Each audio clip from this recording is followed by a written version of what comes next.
The Week in Art is brought to you in association with Christie's. Visit christies.com to find out more about the world's leading auction house since 1766. Auction, private sales, online, art anytime.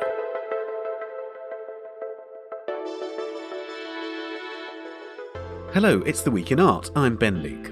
This week, as the effects of the coronavirus pandemic and the lockdown hit museums, we're seeing unprecedented layoffs on both sides of the Atlantic. We ask, are museums doing all they can to save their staff?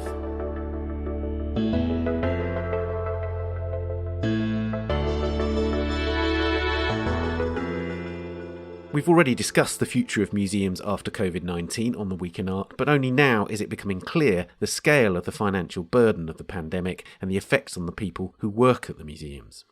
We'll look at the latest developments in the UK and the US, where hundreds of museum workers are losing their jobs. We'll also talk to Emily Butler from the Whitechapel Gallery, which has just reopened for this episode's Work of the Week.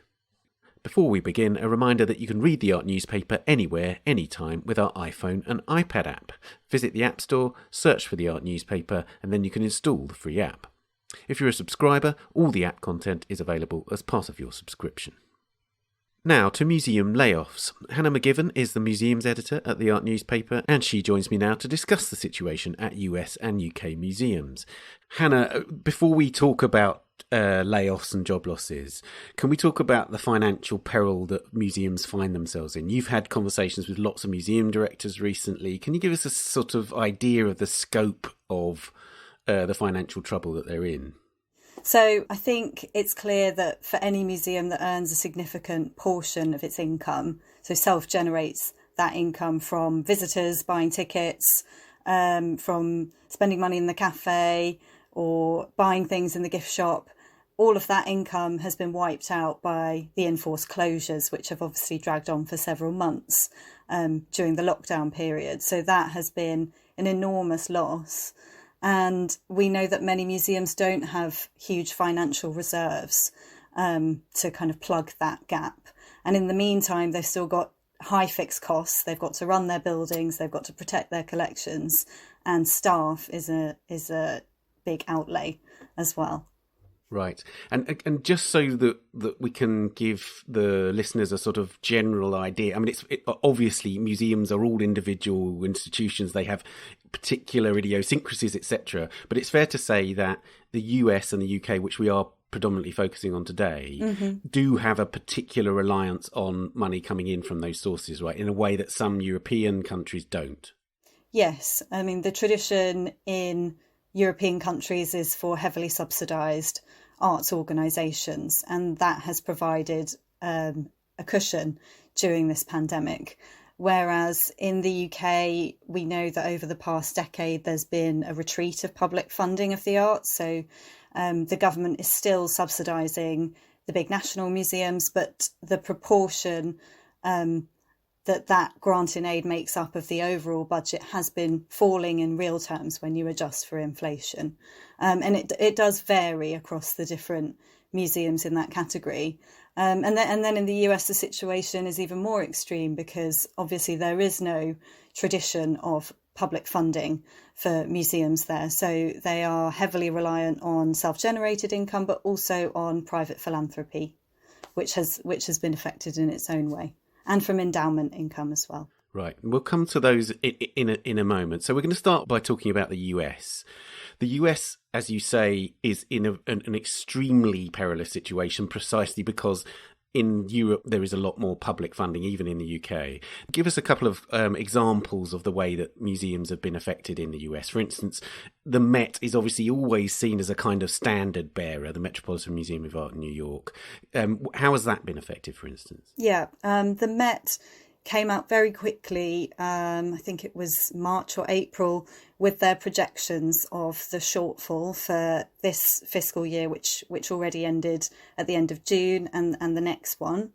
And they were saying $100 million shortfall, and that's compared to their annual operating budget of $320 million. They're obviously one of the biggest museums, if not the biggest museum. There's 2,200 staff members were on their books before the pandemic, and that cost, the payroll cost, was estimated at over 65% of the annual budget.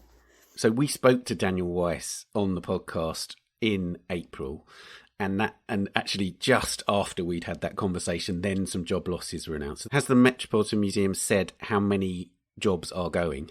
Yes, so in late April, they announced that 81 staff members in their visitor services and retail departments would be laid off. And that was with the caveat that more could well follow.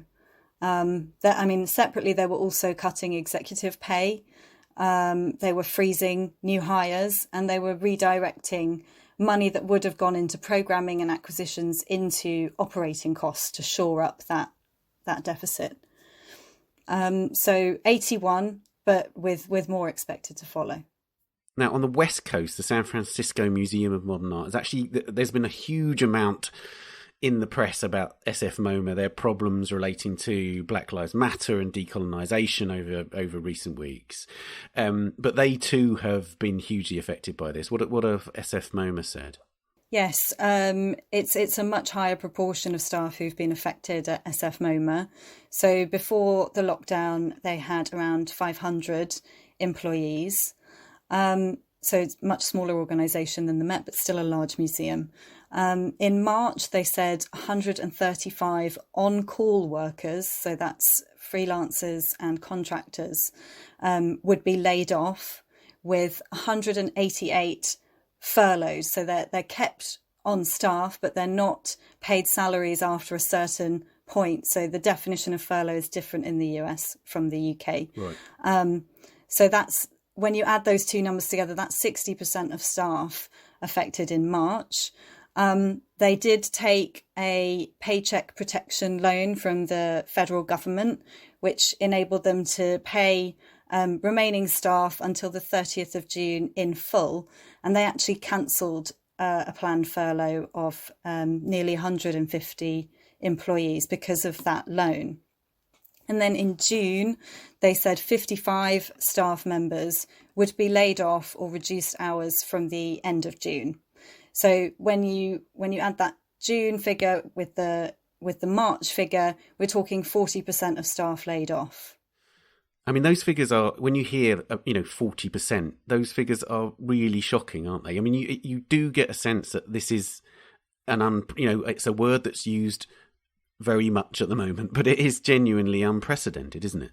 Yeah. Earlier in the lockdown period, when we were preparing a report kind of projecting the impact of the pandemic on museums, we did ask museum leaders whether they felt there was a precedent in the 2008 recession, and many of them said no. That obviously had the biggest impact in the US, but it didn't come with these enforced closures when there was no opportunity to earn money. Obviously, there was an economic downturn, and so people are maybe less willing to spend money on going to museums and days out. But a full closure for this length of time is unprecedented. Yeah. Now, one of the things that's happened recently is that lots of museums have been sending out messages, making statements about communities, about the communities that they reach out to in terms of their visitors and the people that go onto their websites and that are part of the kind of audience for what they do, in terms of the Black Lives Matter protests and decolonising the museum and having a more responsible attitude towards diversity. But it's really interesting, I think, in the light of what's going on in terms of the layoffs, is that it's clear from lots of the reporting that people from diverse backgrounds are disproportionately affected by the layoffs, and therefore there's a dilemma for museums, because it appears that all those sort of very inclusive statements might seem rather patronising, given that they are actually laying off large numbers of people from diverse backgrounds. Do you perceive that the museums are identifying this as a problem? I think museums have been very quiet on the whole about the numbers of layoffs. It's obviously a very sensitive subject that needs internal discussion before they're willing to talk to press.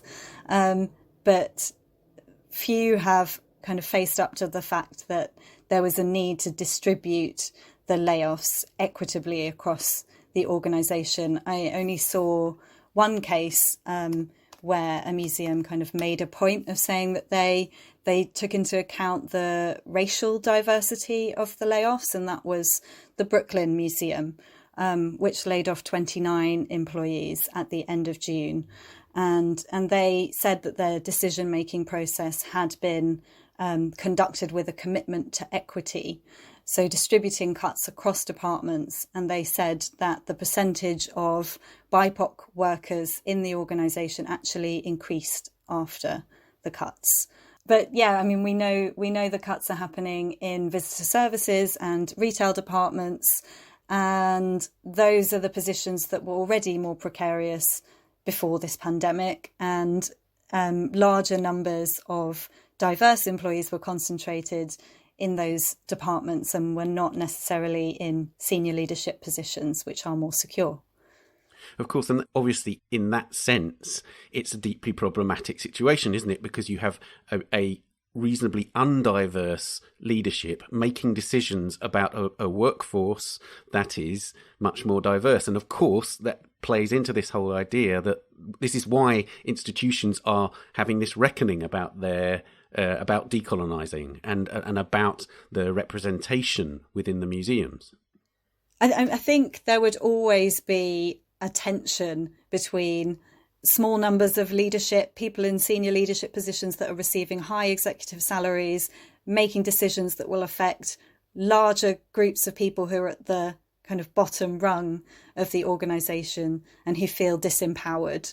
And I think there's been a trend in recent years, certainly in American museums, towards union organising and drawing attention to these wealth inequalities within the organisations that are outwardly very progressive. So it's not that museums are unique in having this disparity between leadership and more junior precarious roles, but they have come under scrutiny because they're outwardly making progressive statements, as you say, about being inclusive to members of the community without necessarily applying that ethos to their own organisations.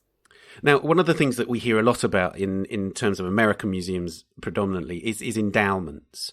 And of course, when you see the scale of the endowments, the Met's massive endowment, the endowment that's something like the Philadelphia Museum, which grew by 10 million between 2018 and 2019, when you see those kind of large numbers, the instinct is to say, okay, if we are in an unprecedented crisis, can you not make unprecedented steps in terms of accessing those endowments? What do museums say about not using the endowments? Because that's the sort of consistent line, right? Yes, the Met did make a big point when they did their kind of economic projections for the impact of the pandemic. They said that they would not increase their regular draw on their endowment, which represented around half of the $320 million annual operating budget. So they weren't planning to increase that proportion despite the impact of the pandemic. Instead, they were looking at restructuring the budget in other ways. But their argument is that if you increase that proportion because of this emergency, you're taking away from every future operating budget in future years. So you're eroding the sustainability of the organisation in the long term.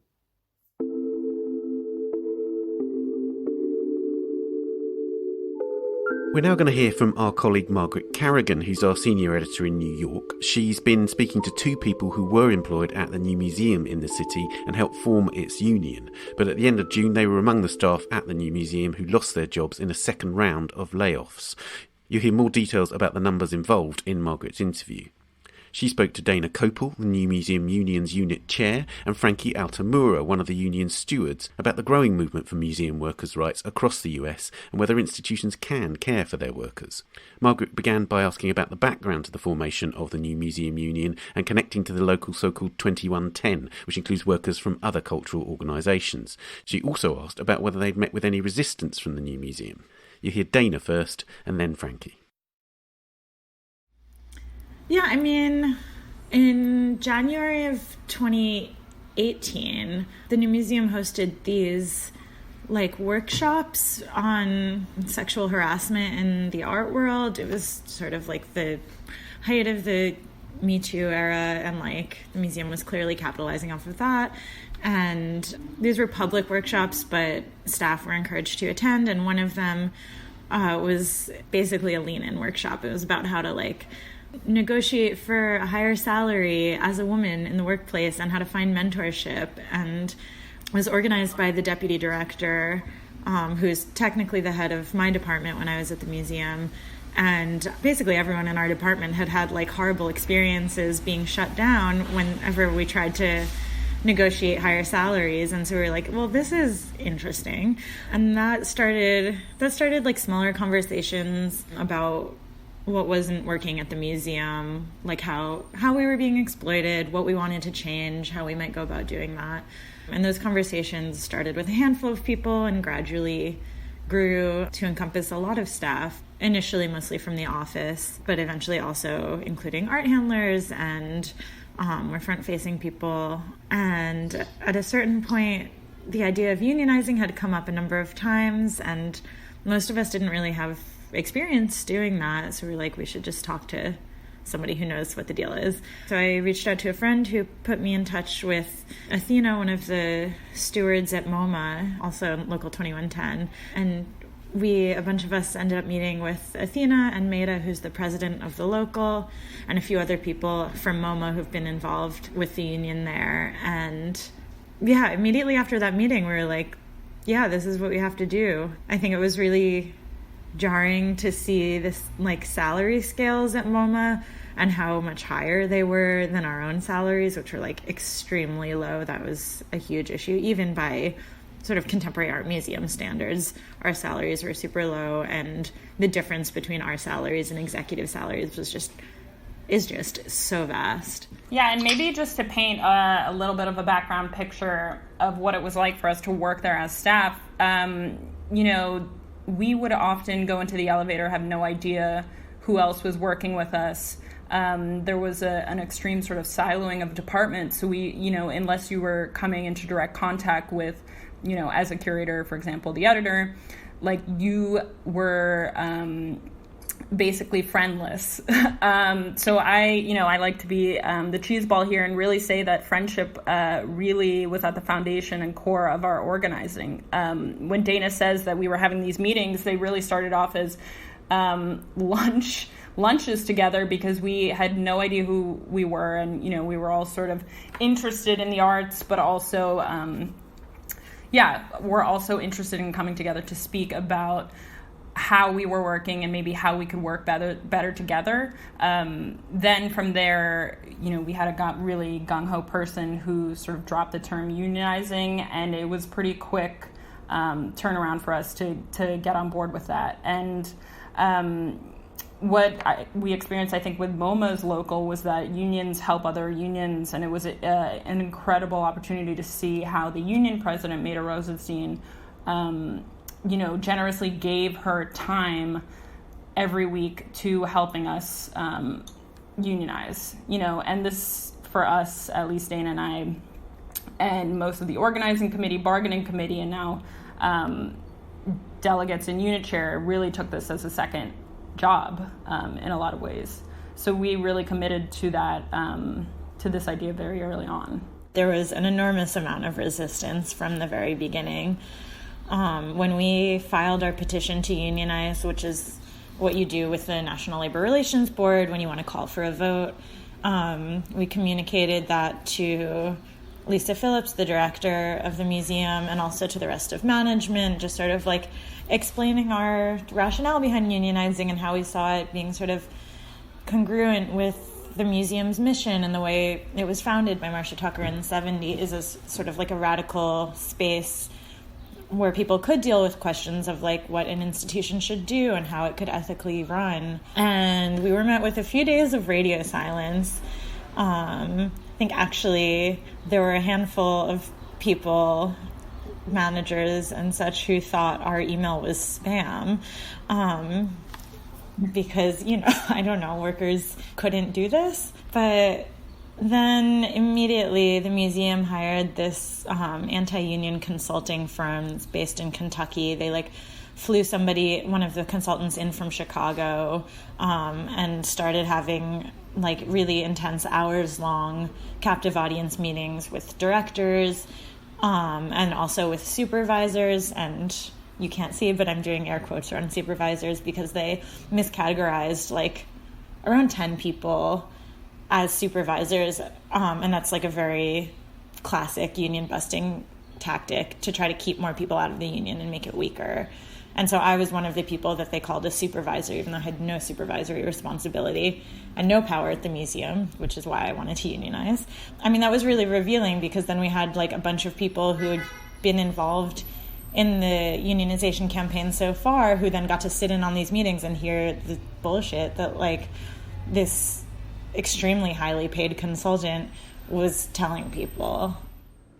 I think that's really interesting, and I'd like to maybe use that as a launch pad to kind of look at what kind of material gains you were able to realize in your negotiations with the museum leadership prior to the layoffs. Because as you're have already identified, the art world is rather notorious for its low salaries and benefits, and it ultimately perpetuates a system of precarity that keeps those disadvantaged by, existing structures down and from making inroads and from these kinds of promotions. So I guess I'm curious, once you guys had a contract, what were things that you were proud of that you were able to advocate for workers, and obviously if you could speak to how points of contention remained with leadership and how you were able to navigate those up until the layoffs, that would be really interesting, I think. There was never any real doubt that unionizing wouldn't be worth it. Maybe not for us, Dana, me, and a select group of abused colleagues who have sort of buried that trauma, but for our future colleagues. That's what really motivated us to go forward with this. The whole process was definitely an act of unlearning than relearning, at least for me. I know personally I had to reconsider what care for, care of, care about might mean for my chosen vocation as a curator. We wanted an industry that was more equitable, accessible, and inclusive, which would be reflected in the collective bargaining agreement. What I was taught growing up, doing unpaid internships, working an extreme amount of overtime without ever being compensated, I knew I needed to rethink these sort of absurd tricks that we're sort of indoctrinated with, and especially reconsider phrases such as you are so lucky to be working in the art world, or you must be special because you're a curator or editor working at a cool institution or an artist showing at the new museum, or you're trading a sustainable lifestyle such as livable wages, healthcare, paid time off so you can pursue your sort of passion. Another material gain, let's say, was embedding arts labor within the labor movement in general. There was a sort of class consciousness and racial critique that we needed to interrogate, and we sort of did this through our organizing efforts. We saw unionizing as a mean to a larger goal, which in a more radical sense would be an abolishment of institutions designed to suppress its workers. We definitely wanted to do more than just advocate for change. We wanted to ensure that change happened. There was a lot of pressure on us, or we put a lot of pressure on ourselves as the bargaining committee, which was me, Frankie, and 4 other people, Lily Bartle, Gabe Gordon, John Huron, and Liz Mahan, and then our union reps, all of whom are really amazing. But I think we put a lot of pressure on ourselves also because, we knew that there were other institutions and other art workers looking to us, and we knew that in a way, this contract had more riding on it than just what we won for everyone in our shop, though obviously that was of enormous importance. But I think as best we could, we wanted to set the bar high for all museum workers and all art workers. And so some of the concrete gains that we won in our contract, salary is a huge one. We got people in visitor services in the store who hadn't had a raise in over 3 years, and were being paid like just over minimum wage, $15.50 an hour. We got them up to $18 an hour, and I believe they'll be at $22 an hour by the end of the contract, which is a 5-year contract. And we also got like the lowest full-time starting salary is, I believe, $46,000 a year, which is obviously not as high as we wanted, but everything in the contract was an enormous fight with the museum. And so I'm really proud of that. I think like the fact that no one's getting hired at 35, 40, 42, 43 a year anymore is really significant. And like, I think also in general, things like the salary scale that we put in place, and also like severance, which didn't seem like a real concern when we were negotiating it, because like, we're like, when do layoffs happen? Turns out they happened in a pandemic that's going to happen like 6 months later. But I think one of the important things about that is like, it doesn't put the burden on individuals to sort of advocate for themselves in like a situation that's like actively hostile to their needs. All of this stuff is in the contract. It's like there are stipulations about how much severance people get paid based on their tenure, about their like recall rights if the position opens up within a year. You know, there's everything about salaries in a contract, and it doesn't mean that like if you're starting at grade 1, you can only get paid $46,000 a year. It just means you can't get paid less than that. I was just gonna point to the Labor Management Committee, which was another thing that we fought for, wherein we would have the ability to sort of sit at another table with management, you know, whatever representatives were sent by leadership at the new museum to be able to talk about our everyday working conditions. And it's especially, you know, more relevant now in that they had, you know, boarded up their lobbies, which to us sort of signaled a direct sort of anti-protester stance.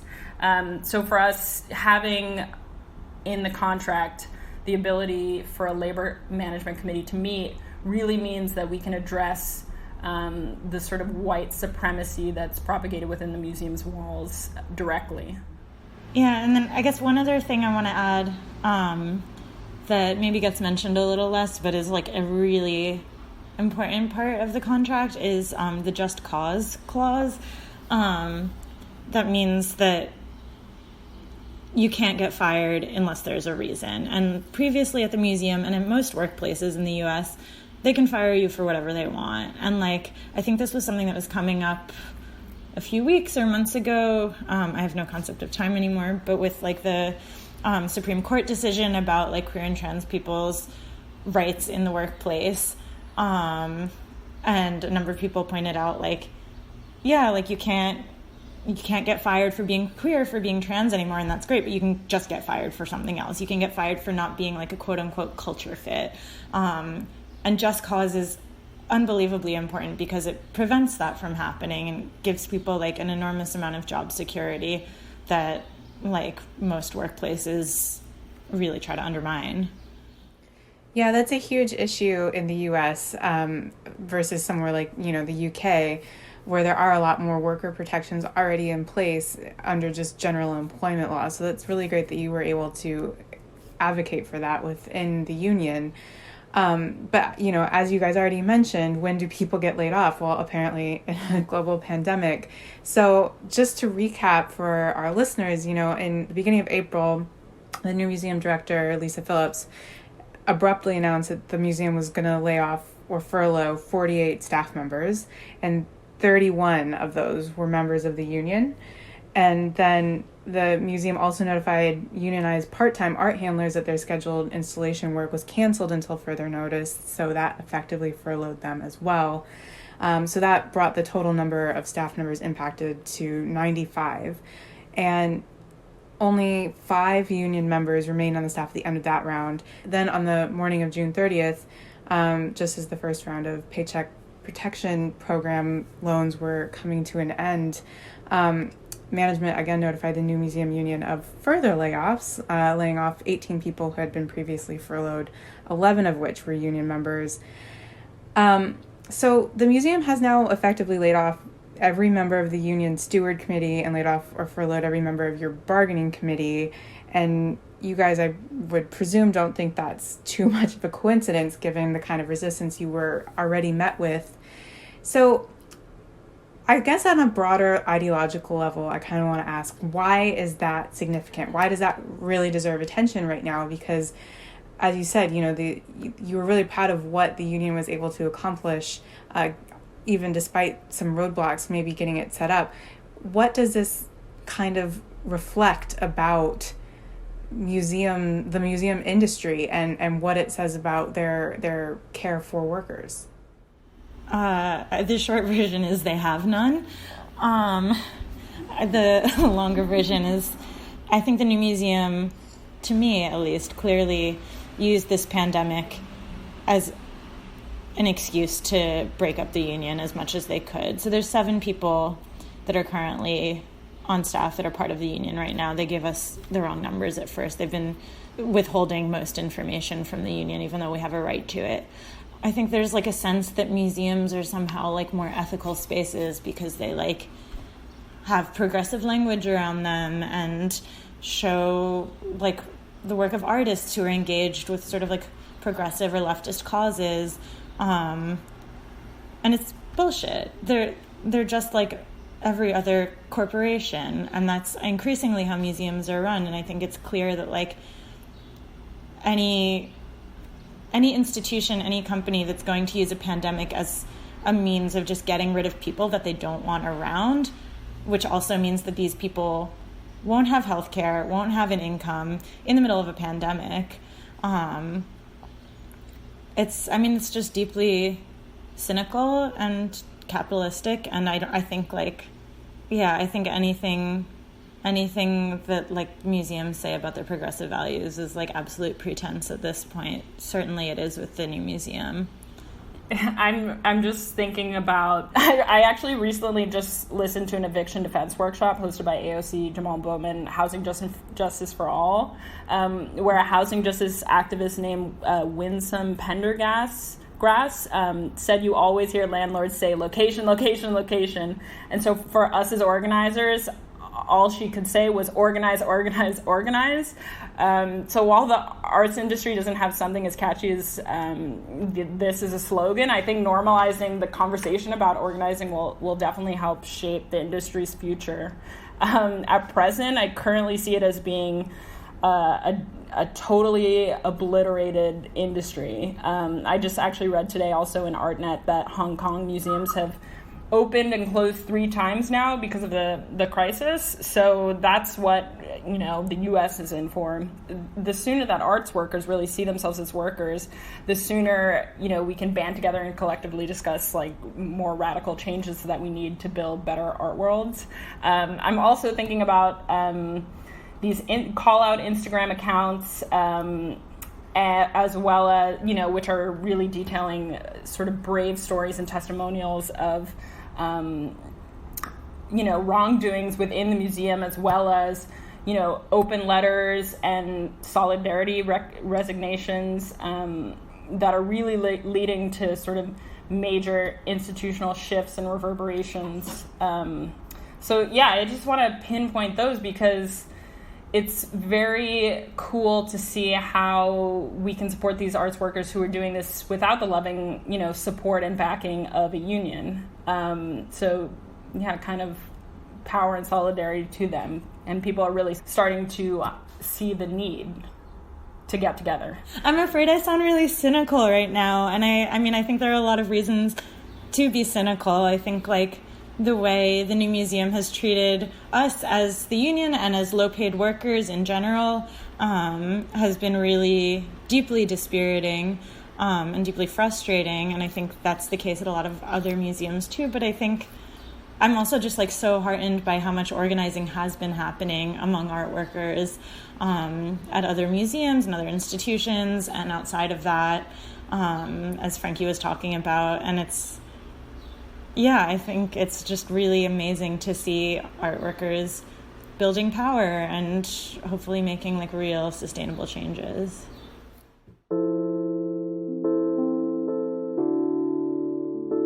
Well, thank you so much for sharing your experience with this and for, sharing your offer to help others do the same and organize and empower themselves. I wish you the best of luck in going forward from here. We did approach the new museum for comment on the recent round of layoffs and their relationship with the union. They've issued us with this statement. The decision to proceed with layoffs during this unprecedented time was extraordinarily difficult for the museum, a decision we hope not to have to make. We worked hard to preserve as many positions as possible and made a concerted effort to honour our core commitment to equality and diversity. People of colour now constitute 51% of the new museum staff.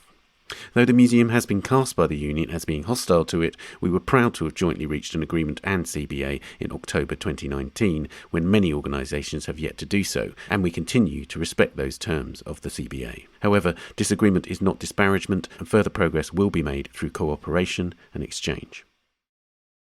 We'll be back after this.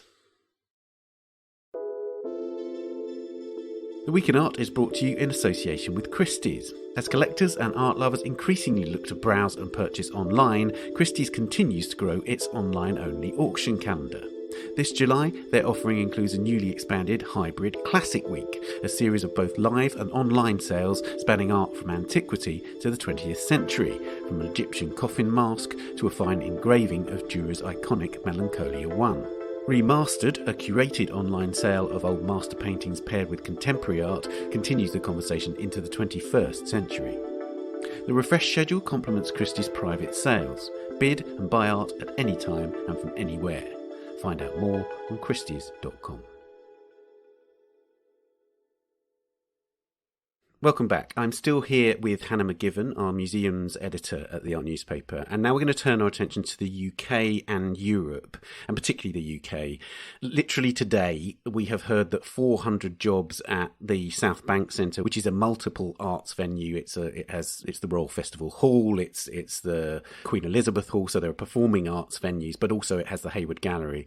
Hannah, 400 jobs at the South Bank Centre, that's a huge number, isn't it? So that gives you again a scope of the way that the British arts organisations are being affected by this. Yes, I think that example is really striking because it's a huge proportion of the staff. So they are saying up to 400 employees at risk of redundancy out of a total of 600. So we're talking 2/3. And we're looking at the different venues across the organisation as well. And the South Bank Centre had already been very vocal earlier in the year in May, warning of the deficit. So they said that there would be a £5 million deficit for the current financial year as a best case scenario. So in a way, the biggest news in terms of visual arts venues relates to the Tate, because there's been reporting in the Art Newspaper and elsewhere over the past couple of weeks about job losses there. Hannah, can you tell us broadly what is being said about job losses at the Tate? Yes, so at the Tate, across the 4 locations, 2 in London, Liverpool and St Ives, there are estimates that more than 200 positions, primarily in retail, are at risk of redundancy.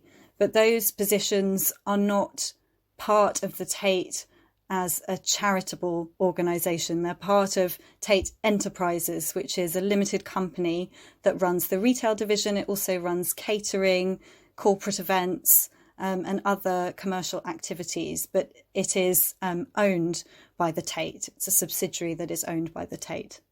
Right. And this is crucial in terms of understanding what you mentioned earlier in terms of the way that UK museums have been encouraged increasingly to find sources of funding through their own means. In other words, to up their catering offer, to expand their shops, to find all sorts of other commercial avenues to raise funds because of this real-term decline in grant in aid, which basically is essentially these were much more publicly funded institutions and they are now generating much more of their own income. So what percentage of the Tate's income is now grant in aid, Hannah? So grant in aid makes up 26.5% of Tate Gallery's income. That was according to the 2018 to 19 financial year. So that means that the Tate has been especially successful among the national museums that receive government funding in raising its own money. So other national museums take a larger proportion of their budget from the government grant. So for the V&A, for example, you're looking at closer to 40%. It's over 40% for the National Gallery, and it's closer to 60% for National Museums Liverpool. So the government is really a minority funder of Tate. Right. And that's why you are seeing sort of, as you say, around 200, which is the estimate of the PCS union, who I'll be speaking to a member of the PCS team in a moment. So it's really palpable that the people that are affected by this are the people that actually are the members of staff that the public see when they go to the gallery, aren't they? They're people that work in the shops and in the restaurants and cafes. So they're very visible members of staff that are actually losing their jobs. Yes, it seems to be that the front of house staff are most vulnerable to these cuts. So they are, in many ways, the public face of the organisation when visitors come in. Right. And so we've heard about this £1.5 billion rescue package that's been announced by the British government. Has that not helped with this? So the rescue package was broadly welcomed by not only national museums, but across the arts sector in the UK. And there's been kind of huge focus on campaigning for that rescue package over many months compared to European countries that have announced their emergency funds much earlier in the lockdown. But of that package, we do not yet know how much will go to support national museums.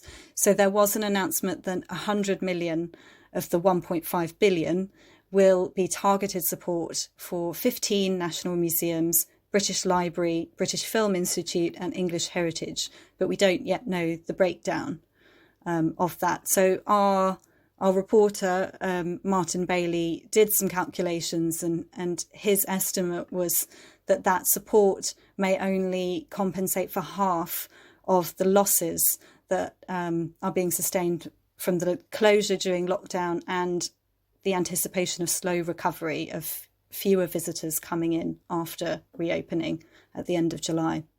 You mentioned European museums there. Are you hearing of job losses at those museums? Like, for instance, Germany is being held up as this kind of shining beacon of an example about how it's dealt with the virus. How are its museums dealing with it? It does seem that German museums have been insulated from job losses if they are publicly funded. So I spoke with the head of the German Museums Association who said that there wasn't a risk of layoffs because staff are protected by their contracts. They're public employees. So the museums, if they're looking to make savings, won't be able to make them through redundancies, through layoffs, but through cutting the programme.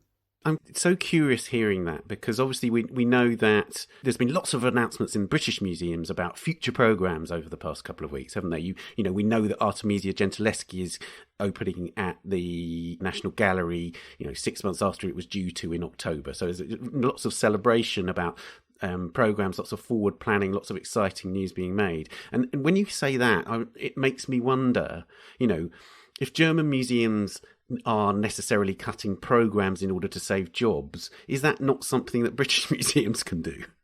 There will also be cuts to programmes in UK museums. So the impact is not only going to be felt in redundancies. Museum leaders here have come out and said that they anticipate fewer blockbuster exhibitions going forward. So fewer of those big loan shows that generate or are seen to generate so much money for the institutions, and they'll probably go on for longer, and it will be fewer organisations that can afford to put them on. So I think museums are also looking at savings across programming, across other areas of their budget, and not only looking at redundancies.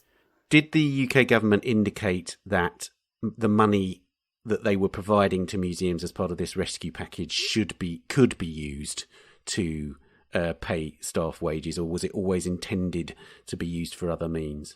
The government has made its position clear that the money is designed to protect organisations and not individuals.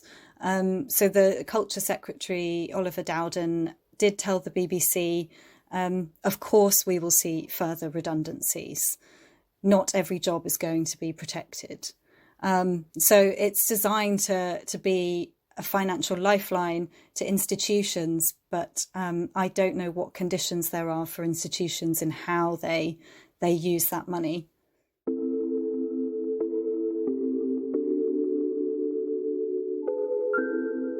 Okay, well, we're going to go and hear now from Steven Warwick, who is a representative of the PCS union, and he spoke to me about job losses at the Tate and elsewhere.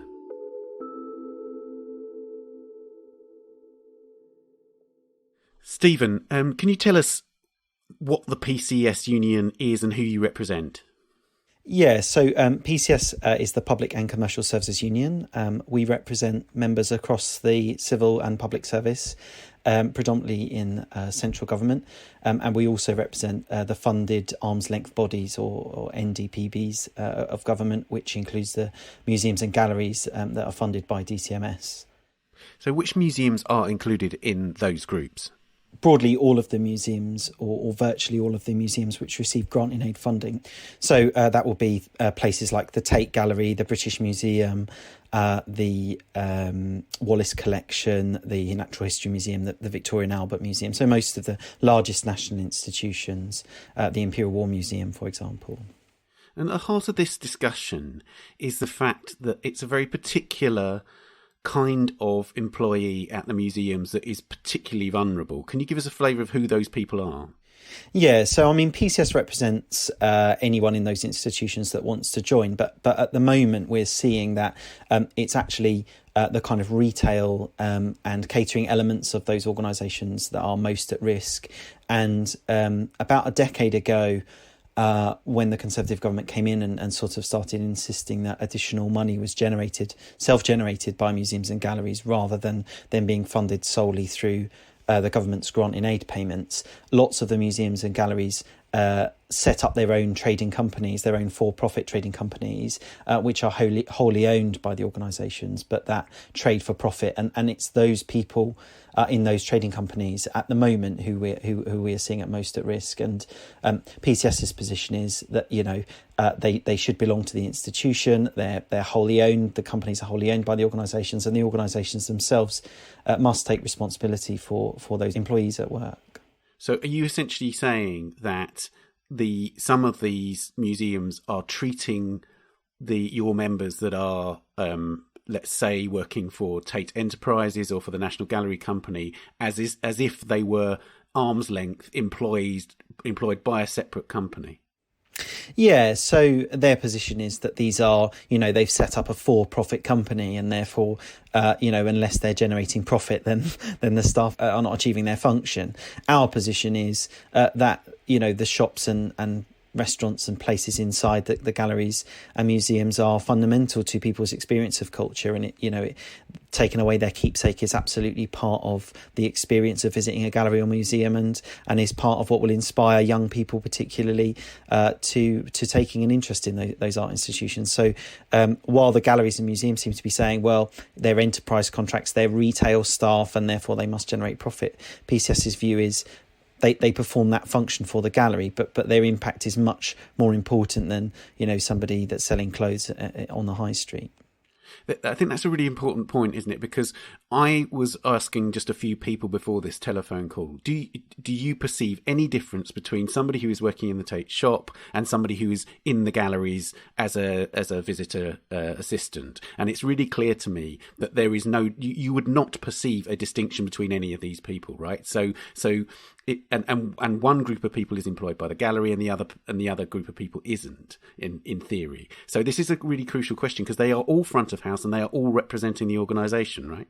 Yeah, of course. And they all have to wear their Tate branded clothes, and they all have to meet the Tate behaviours and standards. And in fact, the Tate Gallery in good times talk about one Tate and the idea that they want one set of treatment for staff and one kind of approach. But we've seen that's, very quickly fade away over the last month or so, where they the times are not so good and they're not generating as much money. But certainly for anybody visiting the gallery, you would not know who worked directly for the Tate and who worked as the enterprise contract, except by knowing what functions are outsourced and what ones are not.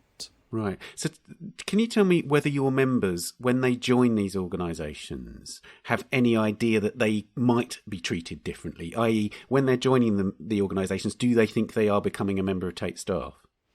I think the answer to that is probably yes. And I think, to be fair to the institutions, they will probably say, well, it's all branded as Tate Enterprises and that's what their contract says. But, in the same way, as anybody at work, you go to your place of work and these people work at the Tate and they feel that they're part of Tate and they feel that they contribute, as I mentioned, to the kind of cultural and institutional values of the Tate. And so, I mean, if I went round my Tate Enterprise members and said, where do you work? The answer would be the Tate. They wouldn't say that they worked at Tate Commerce or Tate Eats or Tate Enterprise.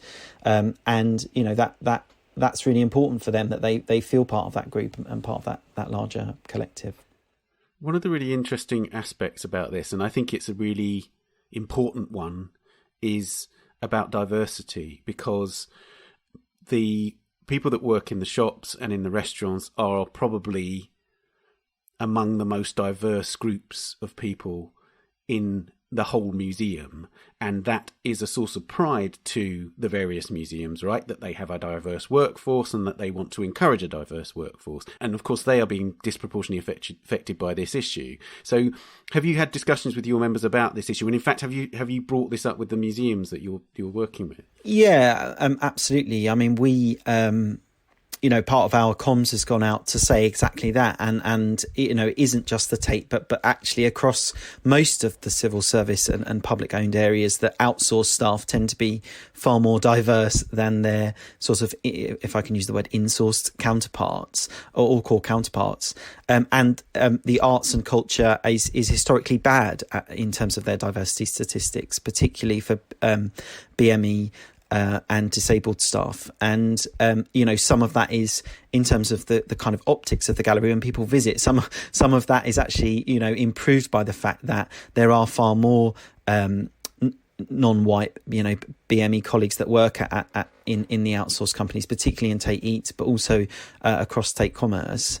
And non-English staff. And the reality is that outsourcing itself causes the issue, because the jobs that those people are doing are then kind of siloed, and it means that it makes it much more difficult for somebody that comes into the Tate working in Tate retail that's a BAME colleague to move up and kind of take on those roles in the core museum and improve the representation that we know needs to be improved across the museums and gallery space. And it's really important, particularly in light of the Black Lives Matter protests, and that galleries and museums all issued statements to say we want to do so much to help and we want to improve, and then in the next breath they're looking at their most diverse teams and carving them up without really viewing the implications of that and what it means for the optics of the sector, but also what it means for the progression of people coming up through those structures into the Tate Gallery and into understanding the arts and getting the love of the arts and the gallery space and really striving to achieve into the sector. Right, so let's talk about your negotiations that you are having with the museums. Are they ongoing at the moment, or have they reached any kind of conclusion? Yeah, I mean, we continue to consult. Obviously, as it stands, they are making a large number of redundancies. But, it's our job as PCS to collectively consult for those areas where we're recognised. For all members and to make whatever the outcome of the process is as good as it can be. And again, in fairness to the Tate, I think genuinely we have made improvements through the process. But the outstanding issue simply is that we don't think that they should be making such huge redundancies, and that we think, particularly in light of the government investment of £100 million into the national galleries and museums, of which the Tate is going to be a significant beneficiary as the largest free visitor attraction in the country. some of that money needs to be earmarked to protect jobs. And I think that I had a meeting with the director of the Tate and the director of Tate Commerce on Monday, and their position was that unfortunately they didn't think that they could invest that money or that they would invest that money for that function, and that puts us in a position of far more entrenched dispute, really, that even when money is available, they're still not using it to save those jobs. So the consultations are ongoing in terms of, with the overarching objective that the museums have of making those redundancies. But PCS's position fundamentally now is that the redundancies are unnecessary, and so we've moved into a dispute with the gallery. Okay, so now that as you say, you've moved into a dispute, what are the next steps? Is strike action and a possibility? Yeah, I mean, we had we launched over the last weekend, a consultative ballot. So we took the views of our members, and on a very close to 100% turnout, we got 93% in favour of moving to a statutory ballot. So we will do that, and we will issue notice to the employer as soon as possible, obviously with the deadlines that are required for that. Members are very upset, and part of that meeting on Monday with Maria and with Carmel, the chief executive of Tate Commerce, was to outline to them that the result of the consultation, the consultative ballot, and to tell them that members had this feeling and to give them the opportunity to rethink. Obviously, nobody wants to take strike action unnecessarily. The union doesn't want to encourage members to take strike action unnecessarily, but with such a resounding view of members, we can't do anything but take strike action unless the Tate fundamentally changes their position, which at the moment they're saying that they're not prepared to do. Is there any sense in which you're engaging the Tate and other museums about fundamental problems with this approach to commercial entities within public spaces? Are you, in a way, addressing the very culture that has been created in recent years? Absolutely. I mean, it has been a PCS culture group priority for at least the last 5 or 6 years to say that outsourcing causes huge problems. And it was fundamental to our very large dispute at the National Gallery, which was a few years ago now, where they tried to outsource the visitor experience and the visitor security staff.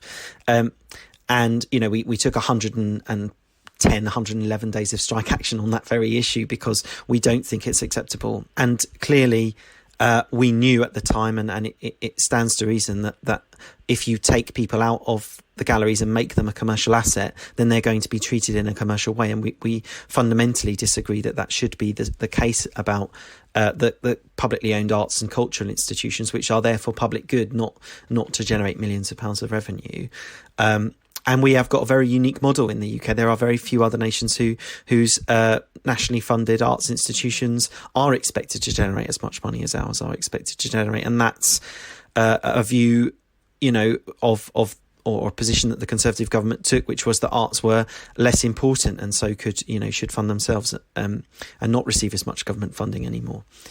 But yeah, we oppose all outsourcing, whether that's creation of enterprise contracts or outsourcing to private sector companies that are, even more removed from the control of the galleries and museums. And that position is really coming home to roost now, particularly with certain outsourced security companies who are, not providing sick pay, for example, to their staff during a pandemic. And we're saying that actually causes potential risk for visitors, because if people are forced to choose between self-isolating when they feel a bit rough, but not being able to pay their rent, or ploughing through and going into work and taking a chance, we don't think members should be asked to make that decision. And so, and with, thousands of people coming through the galleries every day, there's a potential there that anyone going in sick could have a huge public health impact. And again, the museums and galleries, people in their direct control, they have obviously provided full sick pay, and they continue to do that, and we are obviously pleased that they're doing that. But there are hundreds of staff across the galleries and museums, publicly funded galleries and museums, who don't have sick pay arrangements, and that's a huge problem for us in terms of public health and in terms of the health of our members that are at work, of course.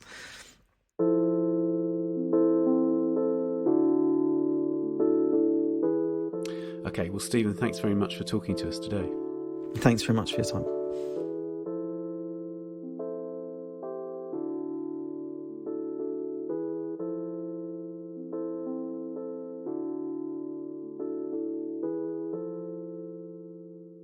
Now, we did ask the Tate if somebody could come onto the podcast to give their side of this story, but they have instead issued us with a statement, and here's what it says. Tate is almost unique in choosing to run its catering and retail activities through a commercial subsidiary, Tate Enterprises Limited.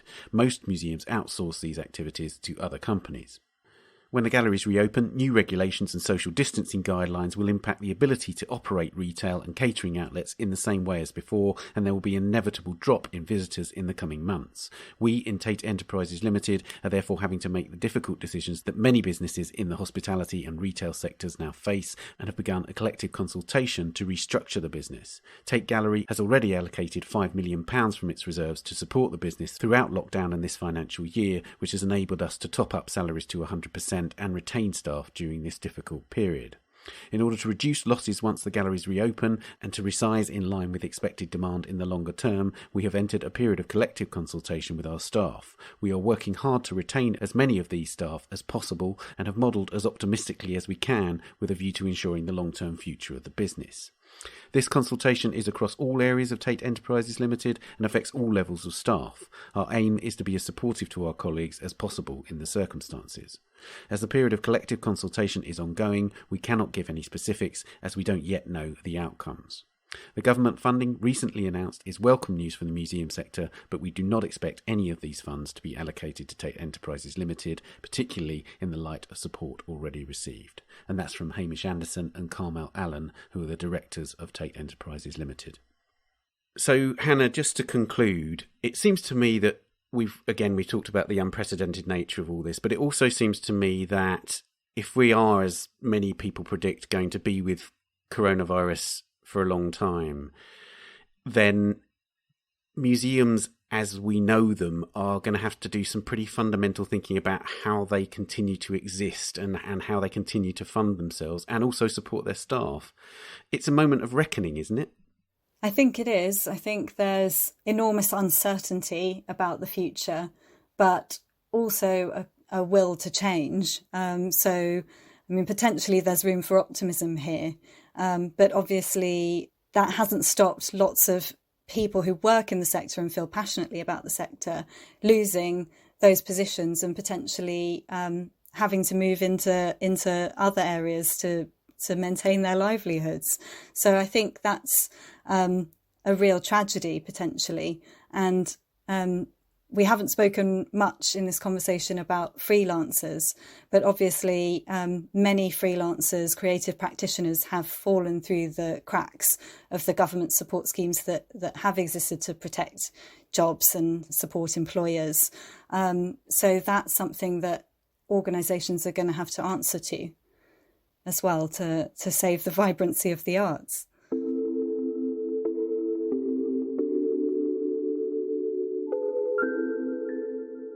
Well, it is a rather grim subject to be talking about, but thank you, Hannah, for explaining it to us. Thank you.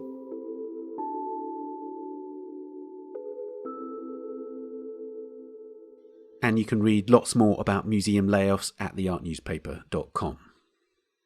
In a moment, we'll hear about Emily Butler's Work of the Week, but first, here are a few of the top stories on the Art Newspaper's website this week. In Bristol, in the UK, the artist Mark Quinn installed a statue of a Black Lives Matter protester, Jen Reid, on the plinth which until last month supported the statue of the slave trader Edward Colston.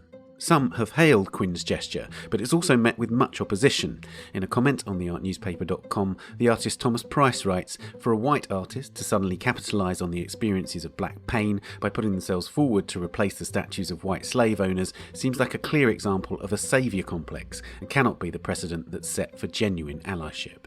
Quinn's statue was removed by the Bristol authorities within 24 hours of him installing it on the plinth.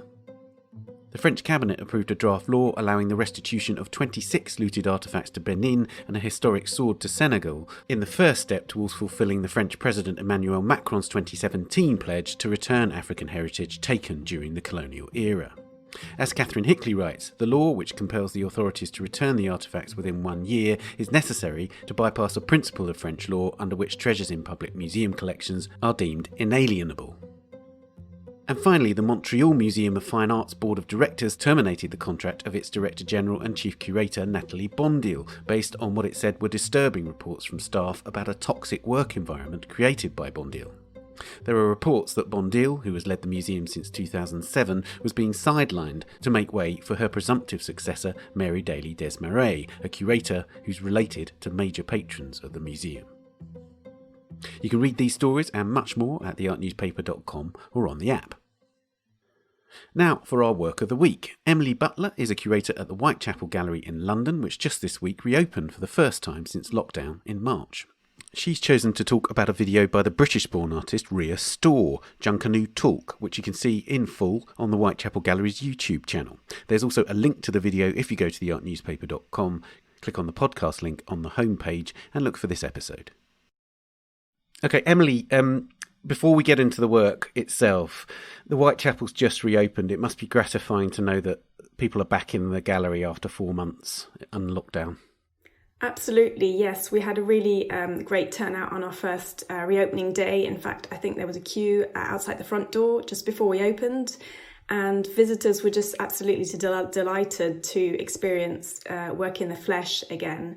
And certainly for me as a curator, it's so nice to think that, we've wakened these exhibitions from their sleep and they're fulfilling their function and kind of inspiring people again. Now, the work that we're going to be talking about was actually something that was first presented by the Whitechapel under lockdown, wasn't it? Because it's part of this Artist Film International programme that you put together that was broadcast by several organisations in the period when people were at home. So tell us about it. Absolutely. In normal times, Artist Film International is a collaboration of 20 institutions around the world. And we all choose one work from our country or region and we share it amongst ourselves. So it's a really great way of premiering work from Afghanistan all the way to Hong Kong in the UK for the first time. And what was really important in this programme was experiencing film within the gallery space. So you could experience it as a screening or as an installation. But COVID really kind of shut all our institutional doors and was really a moment where we were propelled to show this work online. And it was fantastic to be able to show these 20 works with the public across the globe. And I think it also gave a really nice message of collaboration. Despite borders being closed and institutions being shut, we were still carrying on sharing work all together. Now tell us about Rhea Storr's work, because the thing that really strikes me is it's a film in a moment when a lot of people needed colour in their lives, were being in a way restricted by their immediate environment. This is a film that sort of ushers you into this world of pure colour. Absolutely. It's a really sensory work and it kind of gradually builds up. So there's an amazing soundtrack which is based on clicks and sounds on the body and size. And interspersed with this kind of very rhythmic sounds, which are based on the rhythms of the rake and scrape music of the Bahamas. You see flashes of colour. You see details of this Junkanoo carnival costume, which is a very characteristic costume made with fringe paper. And then you gradually you work out a body that's dancing, and that's dancing this traditional Junkanoo carnival dance. So in a way, you kind of really propelled almost into the physical experience of the dance. So I think it's a work that's very visceral, and it's a work that I think touches on really important issues around language and around communicating other people's experiences without the use of words, in this very kind of sensory way. And what led Rhea to this particular dance and the Bahamas? So Rhea is a British Bahamian artist, and she is really interested in the representation of diasporic cultures in her work and how to represent and speak of other cultures. And she was fascinated by the Junkanoo, which is the national carnival of the Bahamas. And it's actually a bit, it's a bit different from what we imagine a carnival to be, like the Notting Hill Carnival. It's more like a New Year's street parade. And it's a parade that actually developed in times of slavery. And it used to take place on Boxing Day, on the 26th of December, which was the only day that the slaves had off. And it was actually a kind of moment, I suppose, of catharsis in a way. and a moment of celebration and a moment of protest. And she's really interested in this idea of a carnival being a space of protest and celebration at the same time. But she's also concerned with this idea of how do you speak on behalf of another culture? You know, can you claim another culture if you are of mixed heritage? And she's done this by kind of offering an alternative kind of visual language to speak about other cultures. But it's interesting in how there's sort of certain specific elements like the text which punctuates the work. There's the word again that appears repeatedly through there's this sort of rhythm of that, plus her is it the artist's breath, is it Ria's breath that just appears every I don't know, half a minute or so, and you have these sort of pauses in the film and then these rhythmic moments. So there's it's a very there are moments of high activity and then moments of pause throughout the piece. Yes, absolutely. It's kind of almost syncopated, a bit like cut-up visual poetry. And yes, the sound is designed and recorded by Ria herself, so she makes her own soundtracks. And yeah, there is actual text and a little bit of speech as well interspersed throughout the work. So the work actually starts with a quote by James Baldwin, which talks about the impossibility of actually speaking of other people's experiences. And perhaps you can only really talk about these experiences through your own experiences and interpretations. And so that's kind of a bit of a kind of guiding thread to set the theme of the work. And then, yes, there's the word again, which emphasizes this idea of syncopation and repetition. And halfway through the work, there's also a quote recording of the Minister of Culture of the Bahamas saying, you know, you've got a body, you can all talk, which emphasizes this idea I was talking about maybe inhabiting the role of the performer, the dancer in the work. You can, you know, really feel what they're doing. You can really understand the talk of the Junkanoo Carnival, which links to the title of the work, which is called Junkanoo Talk. And Ria's quite a young artist, isn't she? I mean, she's, you know, I think I would imagine she's about 29 years old. And so is this kind of one of her first sort of institutional opportunities to show her work? Yes. I mean, I actually discovered Ria's work in the Get Up Stand Up exhibition at Somerset House. But certainly through this programme Artist Film International, this is the first time that Ria is going to be exhibited in 19 other countries across the globe. So yeah, it's both an institutional moment for her, but also, you know, fantastic opportunity of being premiered abroad as well.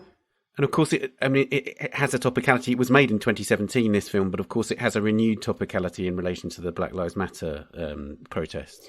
Absolutely. I think in this moment, institutions are being scrutinised for, you know, to respond to this moment. And, you know, whilst we selected Ria last year, I really think the work has a renewed sense of urgency in terms of thinking about this issue of representing other cultures. Also, I think it's a very sensitive work. I think it treads very carefully with this question of identity politics and this idea of, you know, celebrating this extraordinary cultural tradition, which is Junkanoo, without reducing it to just being a mere spectacle. As I was saying earlier, I think what's really important in Ria's work and what she's interested is this idea of carnival as a space of celebration and a space of protest.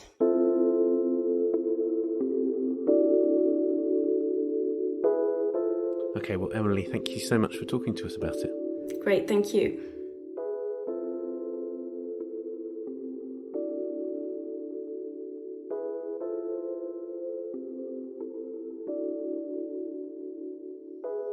The Whitechapel is open from Tuesday to Sunday, and bookings for the Radical Figures exhibition and for the free displays must be made in advance.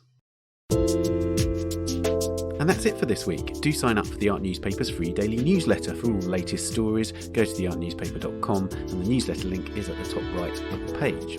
Please subscribe to this podcast and give us a rating or review if you've enjoyed it. And you can also find us on Twitter @TanAudio and on Facebook and Instagram, of course.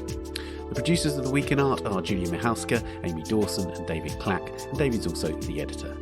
Thanks to Hannah, Margaret, Dana and Frankie, Steven and Emily, and thank you for listening. See you next week. The Week in Art is brought to you in association with Christie's. Visit christies.com to find out more about the world's leading auction house since 1766.